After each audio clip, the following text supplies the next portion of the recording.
Story tonight was minor. He seemed to have your hitters really off balance. Something that you noticed he was able to do?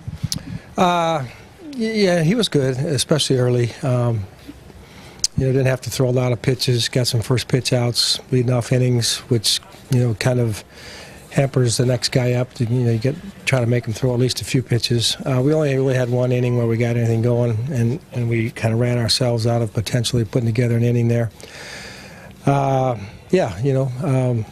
Romero was okay. The first couple of runs, swing and bunt and went off the end of the bat, and Beltre, kind of got jammed and got one up the middle. Chu saw one too many fastballs, I think, there. But, we had 3 hits. That's the end of the day, you're not scoring. Everything kind of seems more frustrating because we know we're having trouble putting runs on the board.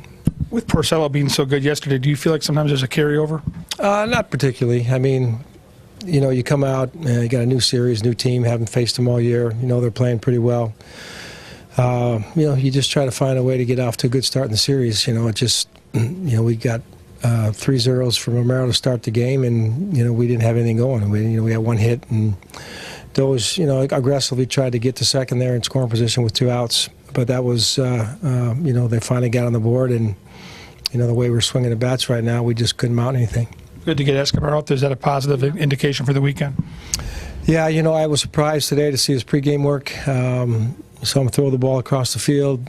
Most of his swings were left-handed. I think there's still some uncomfortableness there from the right-hand side. We'll see how that feels tomorrow, but good chance he'll have a chance to start. Rosario seemed to be favoring his shoulder. Was there any carryover out there left? I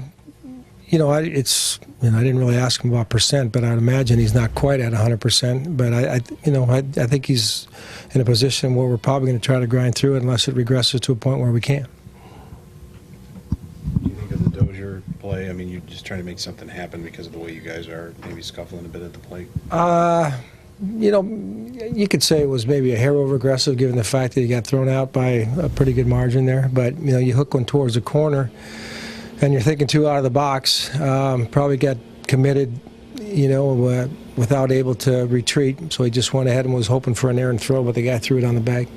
Lamar just a bad read on the ball and pass the catcher. We've done that twice now on a pitch where the guy at second's got a good read. It's one of those things where you got to understand. I get it when you're on first. You see the ball, then you got to see what the runner's doing at second. If there's any hesitation on him, then you go back to the ball.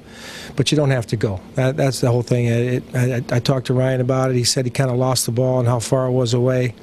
And when you're down 4 runs, if you're not sure, you better hold your ground.